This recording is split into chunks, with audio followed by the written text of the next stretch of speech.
Olá, futura advogada, olá, futuro advogado, tudo bem? Neste encontro trabalharemos o Poder Executivo 2 pontos, atribuições do Presidente da República. Veremos aqui o que faz o Presidente da República. Este tema já foi cobrado em prova e, infelizmente, tenho que lhe dizer que foi cobrado de maneira equivocada. A banca errou, ela cobrou de maneira errada um assunto, não voltou atrás. E não contente fez isso 2 vezes, depois eu te explico melhor, tá? Vou te dizer neste momento como é e como a banca cobrou. Vejam só, no que tange às atribuições do presidente, temos que abrir as nossas constituições lá no artigo 84. Por quê? Porque as atribuições do presidente estão inseridas no artigo 84 da Constituição. As atribuições dele são, em regra, indelegáveis. Sim, evidentemente, né? O que cabe ao presidente fazer deve por ele ser feito. Se fosse tudo delegável, ele poderia entrar, delegar tudo e viver a vida adoidado. Não. A regra é a indelegabilidade. Contudo, há exceções, né? E são justamente essas exceções que são cobradas. Aquilo que está lá no artigo 84, incisos 6, 12 e 25, primeira parte, é delegável. E foi justamente essa primeira parte que a banca não soube bem cobrar. Vamos primeiro analisar de cima. Vejam só, sem querer memorizar, sem querer compreender muito isso por enquanto, há 3 atribuições que são delegáveis. Vamos lá. O presidente é responsável por fazer um decreto sobre a organização e funcionamento da administração pública federal. Não bastasse, ele pode fazer o indulto e a comutação da pena. Ele pode conceder o indulto e fazer a comutação da pena. Ainda pode prover cargos federais.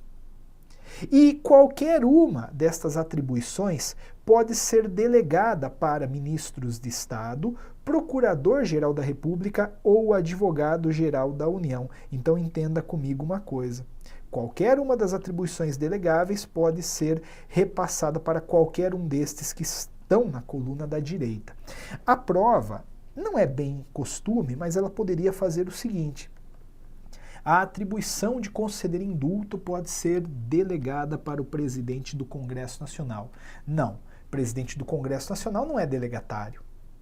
Ou então, o ministro de Estado pode receber delegação para declarar a guerra. Não, claro que não. Embora o ministro de Estado de fato seja delegatário, a atribuição de declarar a guerra cai na regra da indelegabilidade. Beleza? Show de bola. Então, vista esta possibilidade, vamos de fato agora compreender estes incisos, começando pelo inciso 6º, que diz: compete privativamente ao presidente da República dispor, mediante decreto, é um ato normativo que ele faz, né, sobre organização e funcionamento da administração federal, quando não implicar aumento de despesa, nem criação ou extinção de órgãos públicos. E também por decreto ele pode extinguir funções ou cargos públicos quando vagos. Muito bem. Então, evidentemente, quem vai organizar a administração federal é ele, presidente da República. Ele vai. E vai fazer por um ato normativo que ele próprio cria, um decreto.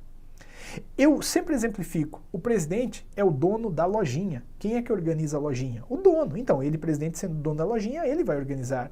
Não é o Congresso, não é o Poder Legislativo que vai organizar a administração pública federal. Quem vai fazer é o presidente, que está lá no topo de uma estrutura de servidores. E ele faz por decreto. Agora, ele não pode fazer o decreto quando a providência que ele pretender implicar aumento de despesa ou então criação ou extinção de órgãos públicos. Por exemplo, se vamos aumentar as despesas, aí naturalmente por decreto já não pode o presidente fazer. Por quê? Porque aí tem que ter aprovação do Congresso, né? O Congresso ele vai agir na aprovação das leis orçamentárias, por exemplo. E também entenda, veja como até há uma certa redundância aqui. Obviamente ele não pode criar um órgão público, porque a criação de órgão público pressupõe por si só aumento de despesa. Mas ainda que assim não fosse, né? Veja, dar ao presidente o direito de criar ou extinguir órgãos públicos numa canetada, não, né? Menos. Muito poder nas mãos dele. Ele poderia criar um órgão público para acomodar a pretensão de algum aliado ou extinguir um órgão público conduzido por um adversário. Negativo. De resto, também por decreto, ele pode extinguir funções ou cargos públicos quando vagos. Tá vago, né? Aí ele vai lá e extingue, né? O Cenoura provavelmente vai trabalhar isso com você também, né? O Cenoura é o professor Leonardo Torres, beleza? Este decreto é o chamado decreto autônomo. Você vai entender o porquê disso já já. Não bastasse, o presidente pode conceder indulto e comutar penas. Quer dizer, ele pode perdoar, ele pode trocar uma pena mais grave por uma pena mais branda. Essa é a diferença do indulto e da comutação da pena. E aí, atenção, porque aqui veio o erro da banca, né? Ele pode prover e extinguir os cargos públicos federais na forma da lei. Só que a parte delegável é só a primeira. Prover é delegável, extinguir é indelegável. Por isso, inclusive, no quadrinho que há pouco mencionei, eu coloquei que ele, presidente, podia apenas prover. Concorda? Essa conclusão que eu tomo deve-se ao artigo 84, parágrafo único, que diz: o presidente poderá delegar as atribuições mencionadas nos incisos 6, 12 e 25, primeira parte, aos ministros de Estado, ao Procurador-Geral da República ou ao Advogado-Geral da União, que observarão os limites traçados nas respectivas delegações. Então vejam só, a parte delegável ali do item 25 é a primeira, é o prover, não o extinguir. O problema é que a dona FGV já veio e cobrou. O presidente pode prover e extinguir e pode delegar. Não, não pode. O extinguir ele não pode delegar. Antônio, como é que ela vai cobrar na minha prova? Então, você tem que tomar cuidado, né? Ela já tem esse mau precedente que inclusive foi repetido. Então, caiu assim: ela pode prover e extinguir os cargos públicos federais na forma da lei, e ele pode prover e extinguir os cargos públicos federais na forma da lei e delegar. Ah, eu vou marcar como correto porque já teve precedente. Não, reserva, tipo na Maria Braga, deixa ali de lado. E vai vendo as outras, vai anulando aqui, acolá, até que eventualmente você se obrigue a marcar apenas aquela, tá bom? Tradicionalmente, o que cai de atribuições são estes 3 incisos. E às vezes cai errado ainda, né, para ajudar. Bom, o resto cai na regra da indelegabilidade. E eu vou passar rapidamente, não vou me dedicar a todos eles. Primeiramente, cabe ao presidente nomear e exonerar os ministros de Estado. Sim, ele livremente coloca e tira o cara de lá. E eles, ministros, serão os auxiliares do presidente na condução da administração federal, porque diz o item 2 do artigo 84 que cabe ao presidente exercer com auxílio dos ministros, e não do vice, a direção superior da administração federal. Tá bom? Ele, presidente, também vai iniciar o processo legislativo, vai sancionar, promulgar e publicar as leis, bem como fazer esses decretos que aí constam, já volto neles, e vai vetar projetos de lei total ou parcialmente. Não me preocupo aqui, porque temos aulas versando sobre o processo legislativo, nas quais ficará claro que o presidente tem uma atuação forte, fortíssima na realização das leis. Beleza? Maravilha. Gostaria, contudo, de destacar que o presidente ele pode fazer um decreto e um regulamento para fiel execução da lei. Ah, então o presidente faz 2 decretos? Sim. Vejam só, vimos que há um decreto para fins de organização e funcionamento da administração pública federal, né? Um decreto para fazer aí a organização e o funcionamento da administração pública federal. E um decreto para fielmente executar a lei. Bom, o da direita é delegável, o da esquerda é indelegável. Isso já está meio que subentendido, talvez a gente não tenha forçado isso. O artigo 84-6 é aquele que pode ser feito para dispor sobre a organização e funcionamento da administração federal quando não implicar aumento de despesa, blá, blá, blá, blá, blá, blá. Aquele ali é delegável. Agora, este, para dispor sobre a lei, é indelegável. Mas não é nem isso que me preocupa tanto agora. O que eu quero que você entenda é o seguinte: esses decretos estão em degraus diferentes de uma pirâmide normativa. Por exemplo, este decreto para dispor sobre a fiel execução da lei, ele está abaixo da lei. Vem a Constituição e diz: União, você é responsável pelo imposto de renda. Beleza. Cabe à lei fazer a instituição. Cabe à lei instituir. Instituída a cobrança do imposto, vem um decreto para regulamentar. Ponto. Agora, aquele decreto que dispõe sobre a organização da administração federal é um decreto que existe independentemente da lei. Por isso que o nome do danado é autônomo. Mas vejam só, forçando de novo na questão da pirâmide normativa. Há degraus numa pirâmide normativa. Perceba que o decreto da direita está no primeiro, ao passo que o decreto da esquerda está no segundo. Este daqui é um ato primário e esse daqui é um ato secundário. Onde é que isso vai ser importante? Lá na aula de controle de constitucionalidade. Na aula de controle de constitucionalidade, mencionaremos que a ADI ataca lei ou ato normativo federal ou estadual, desde que vigente, posterior a 88 e primário. Então a ADI pode atacar o decreto da direita, não o decreto da esquerda. Percebeu? Depois eu te trago essa informação na aula de controle de constitucionalidade mais aprofundadamente, beleza? Show de bola. O resto, aqui você vai perceber, é muito intuitivo. Evidente que o presidente vai manter relações com estados estrangeiros e acreditar seus representantes diplomáticos. O que é o acreditar? É o autorizar a falar em nome de. O presidente autoriza os seus diplomatas a falarem em seu nome. Também, o presidente celebra tratados, convenções e atos internacionais, ele decreta o estado de defesa e o estado de sítio, né? Decreta e executa a intervenção federal, remete mensagem e plano de governo ao Congresso por ocasião da abertura da sessão legislativa. Existe uma certa condução conjunta hoje dos interesses, né, federativos. Quer dizer, o presidente sozinho, sem o apoio do Congresso, ele não governa.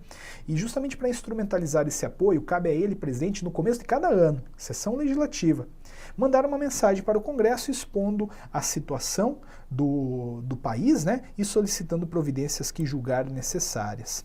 Indo adiante, cabe a ele exercer o comando supremo das Forças Armadas, isso daqui é importante, né, é fácil lembrar, e é importante porque ele, presidente, é o comandante das Forças Armadas. Ponto. E isso vai impactar numa lógica de responsabilização que também vemos numa aula específica. Ele vai nomear algumas pessoas num ato complexo. Um ato complexo que diz, né? Cabe ao presidente nomear após aprovação pelo Senado os ministros do Supremo e dos tribunais superiores, os governadores de territórios, o Procurador-Geral da República, o presidente e os diretores do Banco Central e outros servidores quando determinado em lei. Então assim, ó, entenda uma coisa comigo, o presidente, ele nomeia estas pessoas após o Senado Federal ter aprovado. Então, por exemplo, ministros do Supremo, eu, presidente, escolho alguém, indico, ou alguém vai lá para o Senado vai enchê-la de perguntas. Se o Senado aprovar, volta para eu, presidente, nomear. Beleza? Isso funciona com o ministro do Supremo e de Tribunal Superior. Quem são os tribunais superiores? São o STJ, TST, TSE e STM. Governador de território, também cuidado, governador de território ele não é eleito pelo povo, não. Ele é escolhido pelo presidente da República. Procurador-Geral da República, presidente e diretor do Banco Central e outros servidores quando determinado em lei. Agora vejam só, pode pular aqui para o 16. Cabe ao presidente nomear os magistrados nos casos previstos na Constituição e também o advogado-geral da União. Só que aqui a nomeação não depende de sabatina, não tem sabatina. Tá? O advogado-geral da União ele é nomeado sem a manifestação do Senado. Atenção. Depois volta para o 15. Cabe ao presidente da República nomear, observado o disposto no artigo 73, os ministros do Tribunal de Contas da União. A ideia é muito simples, o Tribunal de Contas da União, ele tem 9 ministros. 3 são escolhidos pelo presidente, 6 são escolhidos pelo Congresso. Quando o presidente escolhe, tem sabatina. Quando o Congresso escolhe, evidentemente não tem sabatina. Não faz sentido o Senado sabatinar aquele que ele próprio indicou, junto com a Câmara, não é verdade? Agora, os 9 são nomeados pelo presidente. Ponto. Os 9 são nomeados pelo presidente. Beleza? Show de bola, maravilha! Na sequência, o presidente nomeia membros do Conselho da República, convoca e preside o Conselho da República e o Conselho de Defesa Nacional. Esses dois aqui são órgãos consultivos do presidente da República. E também cabe a ele, presidente, declarar a guerra e celebrar a paz. Declarar a guerra e celebrar a paz. Maravilha, né? Show de bola.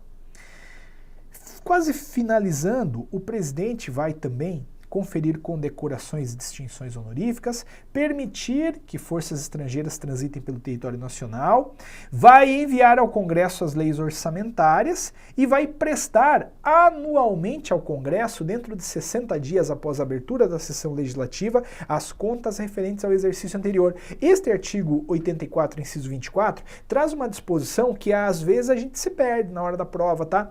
O presidente, entenda isso, ele gerencia muito dinheiro e ele tem que naturalmente prestar contas desse dinheiro para alguém. Ele presta contas desse dinheiro para o Congresso Nacional.